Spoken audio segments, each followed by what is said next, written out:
Welcome to नया classes. सो आज की इस वीडियो में हम कुछ इंपॉर्टेंट क्वेश्चंस और एनसीईआरटी के क्वेश्चंस भी discuss and answer in NCERT class 7 history chapter के क्वेश्चन आंसर्स को भी डिस्कस करेंगे। और चैप्टर का नाम है हमारा 18th सेंचुरी पॉलिटिकल फॉर्मेशंस। तो चलिए शुरू करते हैं। सबसे पहला क्वेश्चन हमारा यहाँ पे ट्रू फॉल्स का स्टेट वेदर ट्रू और फॉल्स। सो नादिर शाह इन्वेटेड बंगाल। सो ये बिल्कुल फॉल्स है क्योंकि नादिर शाह इन्वेटेड दिल्ली पे उन्होंने कब्जा करा था नादिर शाह ने। ओके, सवाई राजा जय सिंह जो थे वो इंदौर के रूलर थे। सो नो, सवाई राजा जय सिंह इंदौर के रूलर नहीं थे। गुरु Govind Singh was the 10th Guru of the six. So yes, जो गुरु गोविंद सिंह थे वो 10th रूलर थे। किसके? सिखों के 10th रूलर थे।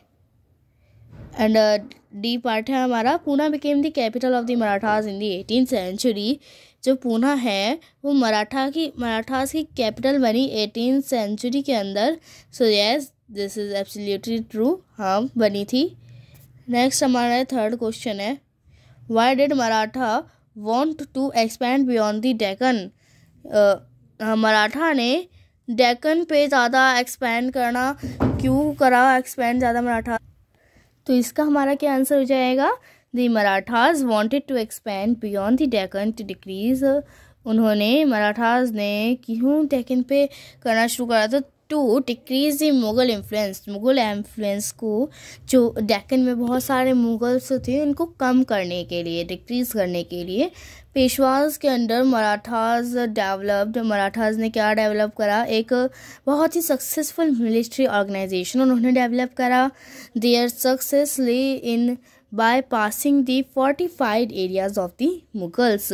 और उनकी जो सक्सेस थी, मतलब जो फोर्टिफाइड एरिया थे मुगल के, वो भी क्या है, मतलब ख़त्म होने शुरू हो गए थे। By raiding cities and engaging Mughal armies in areas where the supply lines and reinforcements could be easily disturbed between 1720 and 1761। सो क्या है, फिर मुग़ल आर्मीज़ बड़े बड़े एरियाज़ में उनकी सप्लाई लाइंस होने लगी और बहुत ही ज़्यादा इजी हो गया था क्या 1761 में उनको इजीली डिस्टर्ब करना बहुत इजी हो गया था।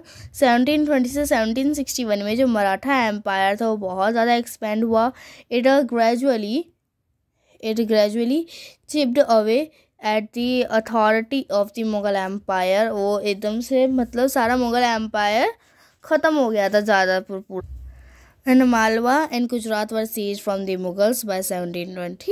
और 1720s में जो मालवा और गुजरात थे वो भी मुगलों से छीन लिए गए थे, मतलब उन पे किसी और का शासन हो गया था फिर।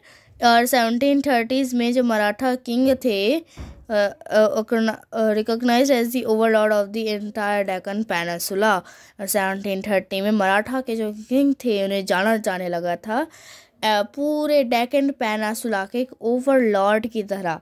ओके, मतलब उन्होंने पूरे डेक्कन पेनिनसुला पे क्या था, अपना कब्जा कर लिया था। And these are some frequently asked questions. सही बात, इनको भी देख लेते हैं। 3 क्वेश्चन हैं जो कि बहुत बार पूछे जा चुके हैं।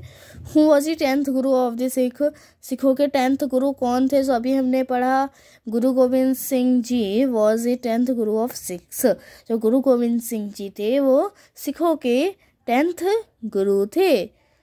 What was the capital of the Marathas in the 18th century? ये भी हमने सारे जो भी है डिस्कस करा है अभी, कि जो मराठास थे उनका कैपिटल क्या था 18th सेंचुरी में? So Poona became the capital of the Marathas in the 18th century. Poona बनी थी कैपिटल मराठास की 18th सेंचुरी में।